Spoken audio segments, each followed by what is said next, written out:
Greetings, citizens of the interweb. It's Matt from Hydro Gaming here this week to present a new video showcasing our single-player medieval fantasy RPG that we're creating using the power of the Unreal Engine.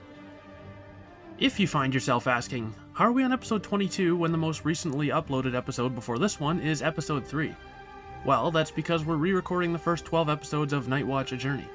However, I also want to be able to provide you with new updates on more current parts of the game, so until all 12 of the original low-quality episodes of Knightwatch have been re-recorded, we'll be going back and forth. I apologize for the confusing nature of my upload schedule, but hey, gotta do what you gotta do. Anyways, with that out of the way, in today's episode we have a colossal update. First and foremost, people keep asking, thank the Lord, the shadows in the game have been fixed. Besides that, we upgraded the project to a much newer version of the Unreal Engine, added new underwater effects and environments, as well as worked on building interiors, fixed the armor clipping when you equip armor in the game, added armor and weapon equipping to NPCs, added a new weapon type, the Twinblade, to the game. Imagine the lightsaber that Darth Maul uses in The Phantom Menace. We added some of the more modern architectural bits to our environment, like old rusted out plane crash sites, abandoned underwater wrecks like submarines, and an old undetonated warhead a la Megaton from Fallout 3, specifically right beside the dam that overlooks the first major town in the game, Edenvale. And I'm sure you can guess how that's gonna play out. We can finally swim in Knightwatch. Now, keep in mind, we're still working on the underwater environments. So yeah, like I said, great big update today for you, so let's stop wasting time and jump in. Roll the intro.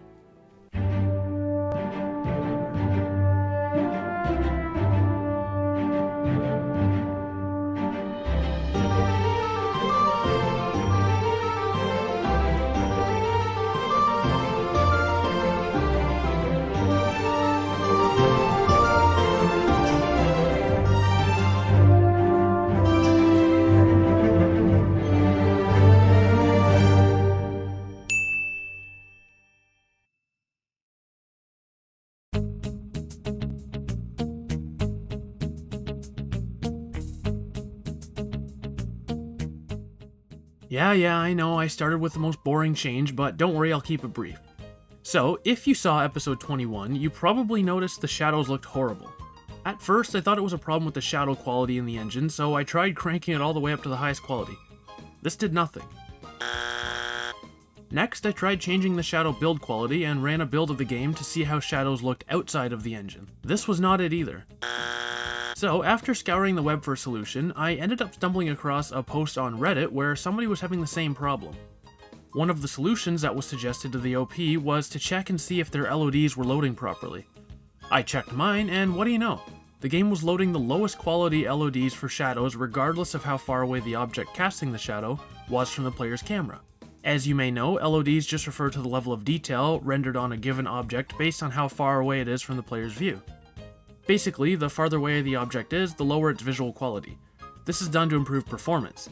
But for whatever reason, in our game Knightwatch, every shadow was rendering as if it was miles away from the object casting the shadow.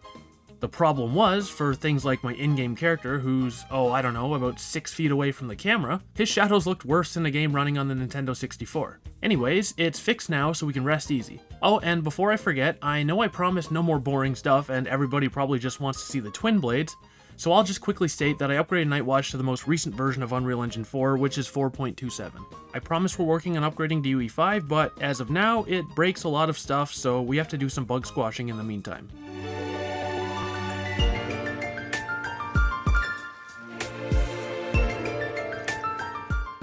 Okay, so now we're getting into the good stuff. So since the last video, in terms of our underwater environment, we've added things like god rays, particle effects, new foliage, and environmental meshes like rocks, coral, seaweed, underwater wrecks, debris, etc. We've also made our lootable containers work underwater, so in the future we can add things like underwater caverns and treasure troves for you to loot. This is the kind of stuff that I'm really excited for too.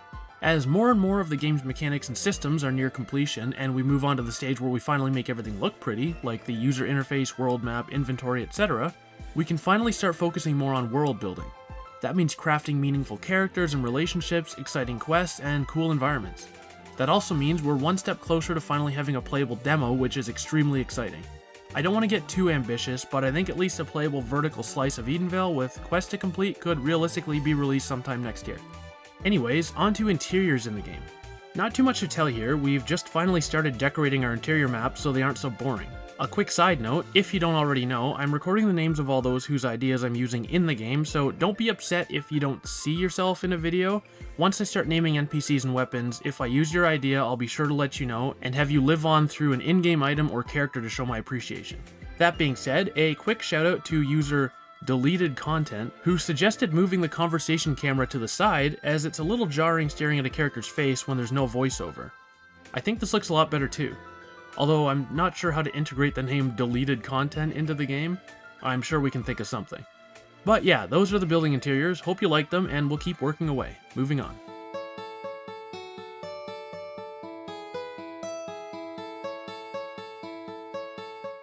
So I'm proud to announce that our NPCs are no longer naked, which I'm super happy about. They can now all equip their very own unique armor sets and weapons, which is awesome. As for armor clipping, which if you don't know is when our character's body shows through the pieces of armor we have equipped, we finally fixed it. So the way I solved this is by making our main character mesh transparent, and then exporting the mesh as an FBX so we can chop it up into several pieces like a head, the arms, the legs, etc. We then added those to our character and applied the same skeleton and animation blueprint as our main mesh, so everything moves the exact same way it used to. Now, under normal circumstances when our character isn't wearing anything, every part of the chopped up body will be shown. But let's say we equip some chest armor. When we do this, our character's chest body part will be hidden and the mesh for the chest armor will appear. Using this method, there's absolutely no armor clipping because there's technically no body part to clip through the armor. But that's not even the best part. Using this system, we can easily add dismemberment to our game. Say we want to chop off a character's head. Behind the scenes, what we would do is hide the head of the character we're decapitating and spawn an exact copy of their head with ragdoll physics enabled.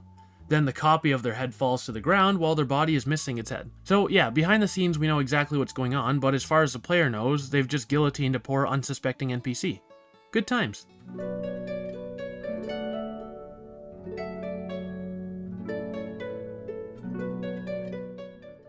Okay, so this is a quick change, but I want to make note of it because I just love how it looks. So everybody loves everybody loves Todd rays in games. They're such a small part of the gaming experience, but they just make everything so much better. That's it for this chapter, by the way. There are God rays in Knightwatch now.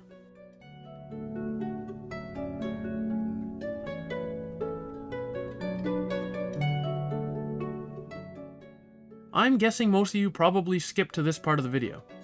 If you did, you have to tell me in the comments. We're operating on the honor system here, people. So, I like dual blades, or twin blades, or whatever you want to call them. When I first saw the Phantom Menace and Darth Maul ignited his lightsaber for the first time, I thought it was the coolest thing ever. Unlike, the rest of the movie. So, naturally, we've got to have them in the game. Now, beyond that, if you've been following the creation of Knightwatch since the beginning, you'll know that we created our own sword and archery combat systems a while back. Much more recently, however, we used the dynamic combat system from the UE4 marketplace to add magic to Knightwatch. If you've seen the re-recorded episode 1, you'll know the story behind how magic and sorcery works in the game. Anyways, you may have noticed that we updated our lock-on system. It's still the exact same lock-on system that we built before, but instead of highlighting whatever character we're targeting, we're using a target dot. Right now it's just the placeholder target PNG that comes with the dynamic combat system. I know, I'm so lazy I couldn't just go into Photoshop and whip one up, but I'll do it later. But before I do, I wanted your opinions in the comments below. So I'll show a comparison on screen for reference, and now that you can compare, what do you guys think? Should I keep the highlighted effect for lock-on that I had before with the original system I built? Or should I just switch it to the target dot? I'm just worried about it feeling too derivative of the Soulsborne games, so let me know what you guys prefer in the comments. While we're on the topic of player preference, I also updated the sword trails in the game. So before we had very subtle transparent sword trails on our weapons when we would swing them through the air. Now, I've been playing a lot of JRPGs lately, and I gotta say, I love the flourish of colors that a lot of these games have. Western RPGs I find have a bad habit, not all the time mind you, of using really muted colors like washed out grays, blues, greens, and browns. That being said, I may have gotten a little carried away with this one. But let me know, do you guys prefer the over-the-top sword trails? Because if you do, I'll keep going in this direction. Or would you prefer the more subtle, transparent trails that we had before? Maybe a happy medium where the trails are only crazier when using abilities during combat would be the best route? I don't know, you guys tell me. What do you guys want to see? So in case anybody lost track of things in that great big rant, I need some input on whether or not people prefer the highlight versus the target reticle for the lock-on system, and whether or not the updated, more flashy sword trails are better than the old transparent ones. Now that I think about it, I think I'm going to start adding a player input section to these videos, so keep an eye out for that in the next video, where I'll have a dedicated section asking you guys for feedback on what you'd like to see in future updates.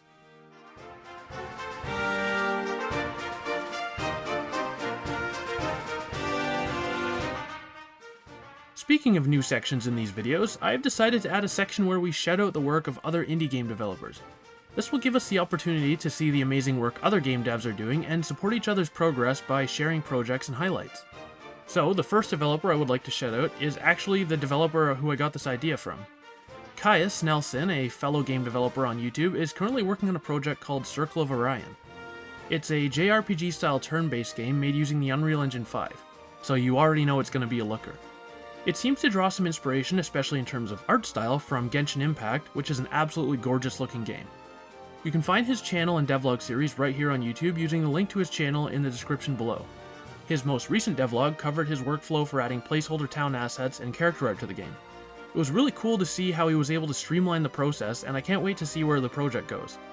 If that sounds like something you would be interested in, be sure to check out his channel and drop a like or even click that shiny red subscribe button. So, with all that being said, we can see the light at the end of the tunnel, and a demo is closer than I thought it would be. But for now, I hope you enjoyed this episode of Knightwatch: A Journey, and if you found any of this entertaining or informative, please consider subscribing, dropping a like, and commenting down below something you'd love to see added to the game. If your idea gets selected, not only will you receive a shoutout, but I will name either an NPC or a weapon in the game after you. And oh yeah, I almost forgot. Seeing as NPCs are now roaming the village of Edenvale, I think next episode it's time we start naming a few, so keep an eye out for that. Anyways, until next time, have a good one, and we'll see you in the next video.